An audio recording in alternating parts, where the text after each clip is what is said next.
Hello everybody, welcome to my nook. This is Kimberly and we're going to work on part 2 of our Christmas ephemera kit, or a Christmas kit holder and storage for the part of the year when we don't need our Christmas items.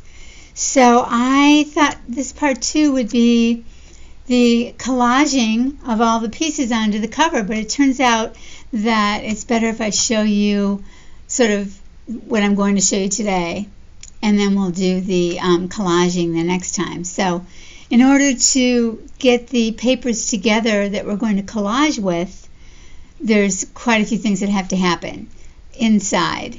So that's where I'm going to take it today.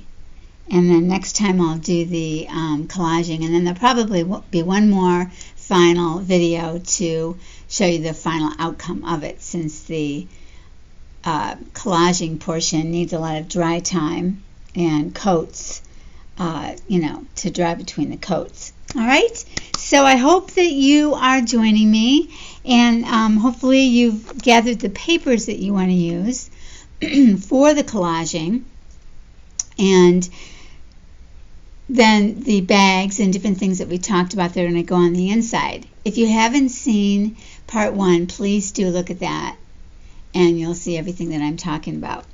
So I went through the papers from Chapter 1 papers, because this is a design team project for them, and I cut out portions of them that I wanted to use in my collage. So these circles, these flowers that reminded me of Pennsylvania Dutch were part of it. This is one of the ephemera pieces. That'll probably be an upper layer of the collaging. This is a corner piece. This is a part of this page. I felt that they could both be used in the collage. We have the front cover and the back cover. Maybe I'll use Christmas tree to fill in a space. This is the upper edge of a page that I didn't really like what was down here. I think it was about meat, and I'm a long-term vegetarian. So the reference to meat, I think it was mincemeat, is just not very appealing to put on my cover. So I took out the mistletoe. This is the half of a 5x7 they had, and I love the poinsettia. And I actually chopped it in half. Let's see, it goes like this. Thinking that both could be used. I think it's a beautiful paper. This is another bit of the music paper. I kind of just saved these littler pieces thinking they could be an upper level. And I love this tree. So this is all part of that. It's one of the full page papers. And this is another part of that page, and this is another part of that page. So you'll see when you get to the kit that all of these are actually on the same page. And you can use it as a journal page, but it also rips apart very nicely. And I was really searching to get things I could use at the top and bottom that had a straight edge. Another page out of that, and another one. Another tree. This is a wreath, and I am going to use probably half the wreath. Maybe both halves, but I wasn't sure if I wanted the writing to go across or if I wanted to do something like this. So I'm going to wait until I figure out where to use it. I think holly is my favorite Christmas icon. I love the way holly looks, and this is a particularly gorgeous holly. And the snow that they have throughout this kit, I think, is just wonderful. This is the birds, and I might make this smaller, or I'll just collage over it. And then this is a piece that was, this might have been left over from that one that I thought was the meat, so I think that was a different one. But still, in all, this didn't really speak to me, so I might save it for some scrap pieces, or maybe just for the big C, something like that. So I don't know if I have enough papers here or not. So I have some extras that are kind of filler papers, although this would be great for the corners. Filler. In other words, they don't have any words or direction to them. So it's always good to have some of these non-directional prints on hand in case you're using some other paper. Keep that in mind. And so go through what you have and just start to tear it up and make the pieces that you love and get the shapes you love. There's a lot more ephemera pieces in this kit that I'll show you in a minute that I'll be using as well. But kind of get your base figured out and then cut out any ephemera pieces you are. Because the next step, well, before we go there, is I'm going to show you what I ended up doing for my ribbon. We had gone over my choices last time, and I had come up with a seam tape and also a sari. And then I went through my stash and found this satin ribbon that was exactly the right width. And it really shows up red against this red file folder. So I think it's perfect, and I'm really happy with it. So I did both sides. And this is my repair. If you watched the first one, you saw how I think that's the repair.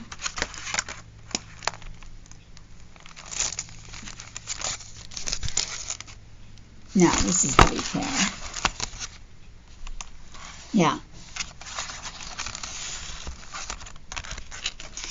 This is the repair. And on the other side, I put a piece of washi tape and then a ribbon.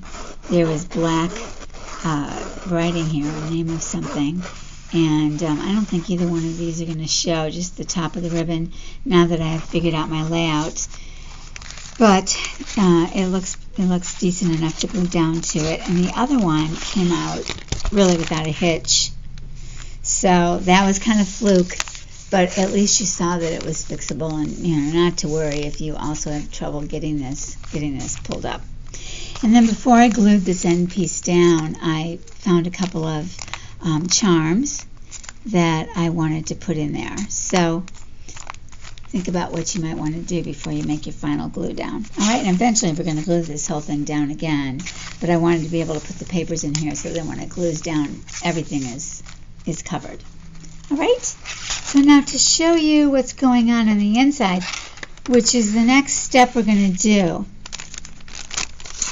By cutting out your pieces, all of the pieces from the kit, and getting prepared for those that you're going to use on the collaging of the front and back, it became evident that it was time to bring out all the different bags that I had and really make my choices as to what I wanted to use for my bags. Let's see if I can come out a little bit further and then lock this sucker in place. Okay. All right. So it's not all in there, but for the most part it is. So that's good enough as far as I'm concerned. All right. So this is what I ended up for my layout. I did end up being able to use this envelope, and I decorated it. So it's a cardboard. It's a very heavy, glossy paper. It's not really cardboard, but it feels like it. And then I put my larger half pieces in here. A lot of these I'm going to use for my covers, so I'm just going to take these out. Yeah, so that's, I think, ideal. Now, even when this is on here, it's not difficult to see them and to take them out. When it's glued down, it's really very easy. So don't let that worry you or bog you down or anything. And then I tore the borders off of this, and I've got the squirrel one ready if I need it. Again, trying to have a nice straight edge on the top. Now, it's possible that for some of you, you know how I made my outside the inside. And so that means that my flip is on the inside. My outside is my inside. So my flip, this part, is going to be on this side. So that works out well for me. But if you use the inside as your, oh my gosh, I'm complicating it for you. If you turn your file folder inside out, your flip is going to be on the correct side for this project. But if you don't turn it inside out, then your edge on the front is going to be like this. So you are going to need to border your edges with papers as well. You're going to be going right to the edge. Now you could put a, trim, decorative trim over it. You could put washi tape over it. I've already suggested sewing. So depending upon what happens with you. But in my case, I've got mine on the correct side to really make it easy for me to do my side edges. But for both of us, whether you turn it inside or out or not, it's going to be the top and the bottom where I want to run these pieces that are already straight and look like a border. Okay. Next, I used a CD envelope for my very tiny, not very tiny, that's this, for my medium, for my long ones that are, I've got a square one in there, a few square ones, but mostly the more rectangular and oblong ones. I have found over the years making these that I like going by size almost more than anything else. And again, this is what I'm aiming, to do, is make things according to size. A lot of people go towards theme or color. Well, this whole theme is the same thing, Christmas. You could have many different kits. It doesn't all have to be one kit by any means. But, all your oblong pieces will be in one place. All your tiny pieces will be in another place. And I'm thinking of either gluing this little guy, taping this little guy, on top of this one so I can get into both. Or maybe I'm going to tape him over here. And this is the postal envelope that I cut down and then glued the end. It was really super long. So I glued that there. And in here, I cut the edge. And in here, I am putting in my wide pieces and also my folded envelopes that come in the kit. I just love using real postal stuff. In one of them, I actually kept this showing on the outside. It's a little bit prettier and smaller and daintier. So I turned this, I think, over. No, I think I kept it that way, but I cut it shorter. And that's what I did with this one. I cut this shorter. And this is a sticker, a name badge sticker, that I put over the area that is where this flap is to be held down. It was a little loose, and remember, you want to get a really tight, firm grip with the tape onto the backing. So that's why I put this sticker here.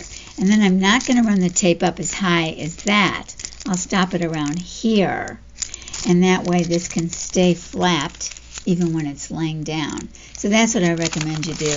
When the flap is on the back, you cut it down. But when the flap is on the front like this, I have in the other ones, I've used a little tiny guy, or for this one being so big, I might use a bigger clip. So again, you're not going to run the tape all the way up to the top. That would make it really awkward. You have to leave some room for it. Same thing with not running the tape all the way to the edges. You've got to leave room for growth this way, and for when you put your hand in, the ends need to come up if they need to in order to make room for your hand. Again, that's a number one. I showed you that on the Paris covered ephemera holder that I made a couple years ago. And then these two bags, this one was taller, so I cut it down to make it even with this one. And here's how I do that.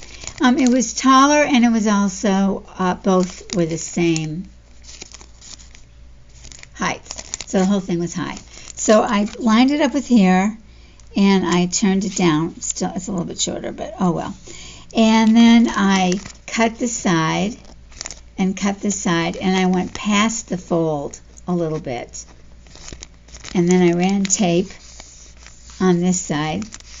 On the others, I ran tape on both sides because this side has the tape that came with the bag that was holding it in place.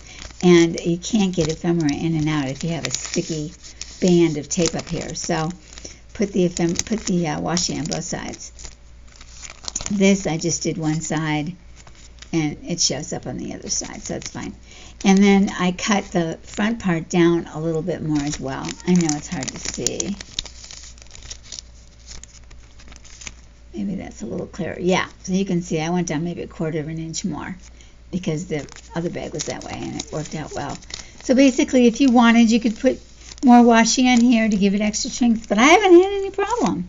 So I don't think you will either. All right, so that's what you want to do. Before we glue everything down, I'd like you to find what containers you're going to use to fit the size of ephemera that you cut out of this kit that you enjoy. You know, most kits are going to be the same way, have similar, maybe not as much of it, but some very similar sized papers. And again, the large paper is going to go in the middle, and I have decided I'm going to use the eyelets and make an elastic band on the inside. And because of that, I decided to run this cardboard strip down the middle of the inside so that it definitely has a place for the eyelet and that it forms a thick enough spine that everything can be in there and it can lay flat. Now, I would have made this a little bit wider. This folder has 1, 2, 3, 4, 5, 6, 7, 8 scores on it. 8 scores that came with it, so that the base can be, I think, 2 or 2.5 inches, maybe even 3. So I would have gone probably out to here, but this envelope was so wide, and I really did not want to cut it down. It fit the papers without any problem, and to cut it down, it might have been more difficult to get them in and out. You want to make sure these bags are all big enough to get your hand into. So it literally is going to go right to the edge, right over here, and then it's going right to this where this fold is, because you're going to put your cardboard right inside the score. You don't want it on the score because that's literally where it's going to bend. So right inside the score on both sides, so it's a little under 1/2 inch. And then this is going to glue right to the, or tape right to the edge, and there's that space in there, just enough to turn it. So you may want to do a wider spine, and you know, if you do, go for it. If this wasn't this width, I would have. All right, so go through your bags, figure this out, put all your scraps in the bags so that you really know. I went through several different tries of several different things to determine, you know, what was really going to be the easiest sizes to use, and then lay them out. So you want to make sure that it's pleasing and that it, you know, even though this is functional, obviously it's so much fun making it pretty too. So it doesn't have to be perfect. And my little boo-boo over here, you know, I really wasn't that upset about it. So this is all that shows.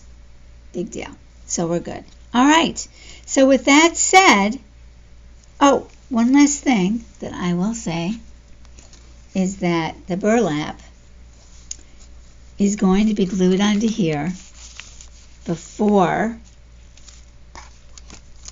look at that, that white spine shows.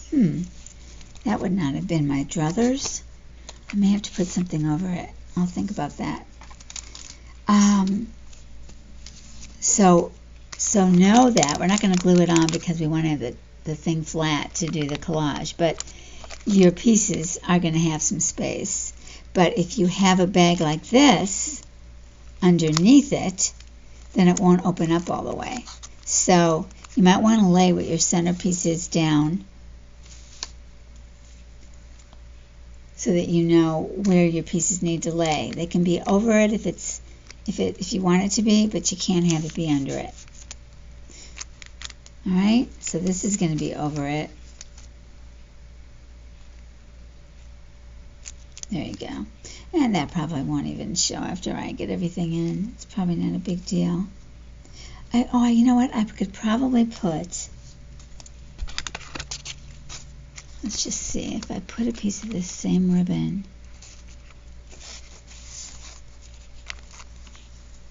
if it shows or not.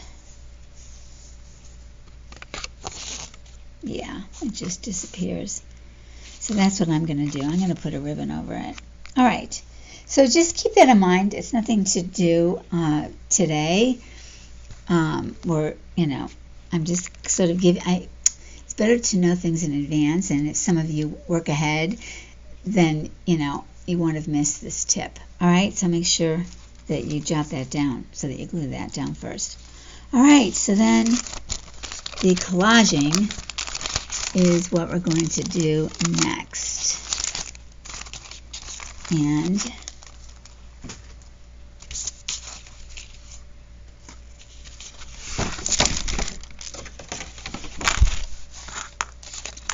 all right, so I am going to, my style is, I drew these lines. This is where I will be under the fringe, because the fringe on this side, or the burlap on this side, is going to be laid down after the papers are glued. So it's opposite. So the one on the inside you lay down first, and the one on the outside you lay down when you're done. So I wanted to draw that line so that I knew where it had to end. And oh look, this piece will be under this flap and under this. Wow, that's good. I'm going to make this closer. Okay. So yeah, so that's ideal. Wow. All right, now this one, though, which I love, is one of my very favorites. He can line up right there. Now this is my front. Yeah, and I like this owl so much. So I'm going to chop off this top part because I don't want to have, you know, something coming in there and drawing the eye away. So I might put this on my back so that I don't have two pieces so close together. So this is how I'm going to go about it. I am going to lay things down first on the corners because that is the tricky part. And I marked my things front and back so that I know and can put my favorite pieces. Okay, I should cut this before I forget. I don't think I'm telling you, unless you're a newbie, anything you don't know. And, you know, since we can overlap, you don't have to worry about the size so much because overlapping is easy. So if we go like that and we go like this, yeah. Okay. And remember, those of you who are not turning your file folder inside out are going to be running your paper right to the edge. Oh, and I love this border. And I love the font style they chose. So that would be another option. That would really fit all the way down. Okay, look at this beauty. Oh my goodness sakes alive. It's so pretty. So if this were fussy cut, it could be an upper layer one. It sort of cascades in any direction needed. So I might save that. Let's see what else we have for borders. Oh yeah, the bell one. Yeah, I really love the bell. Yeah, that's pretty. So if I put the bell, and if I left that there, oh, you know what, that writing's upside down. Oh, I don't really like that.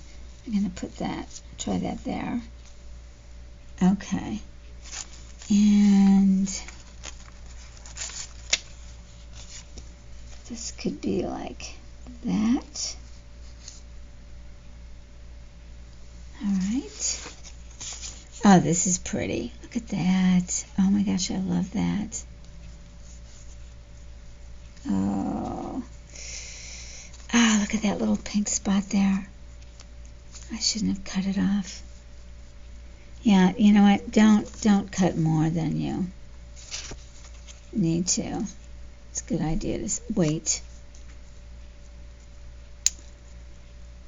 Okay, well, that's what the fillers are for. Or if I can find that piece I cut off and glue it back down. Or a washi can go over there. Whatever, a piece, maybe one of the labels. So yeah, so it's fun. It's like a puzzle, and you just start to, you know, I don't like to glue stuff down without looking at it first. I know a lot of you rather just not take that time, and I think that's great. If that's your style, then go for that. I like that. Covers up my bell. I don't want to cover up the bell. All right, well, we're on our way. I think you get my drift. I don't think there's anything here that you're not going to already know for yourself. So I'll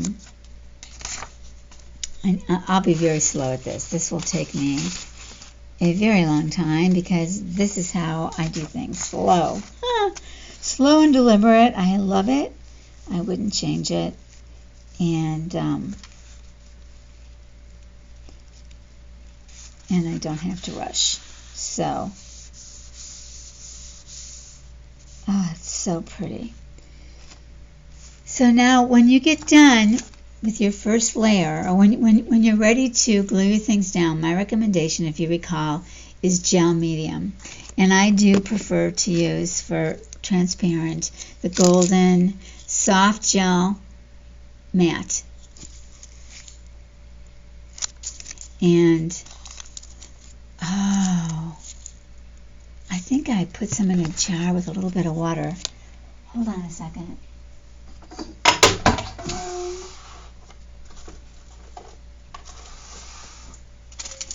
Yeah, I watered down my golden. And I also have put a little bit of coloring in it. But I don't really want to color it because I do like the white snow, and that's just brown enough that I think it would just blend the snow into the background. So I'm not going to use that. But golden is pretty thick. And sometimes I was taught by a collage teacher to put some water in. That looks pretty moist. It's a very new bottle.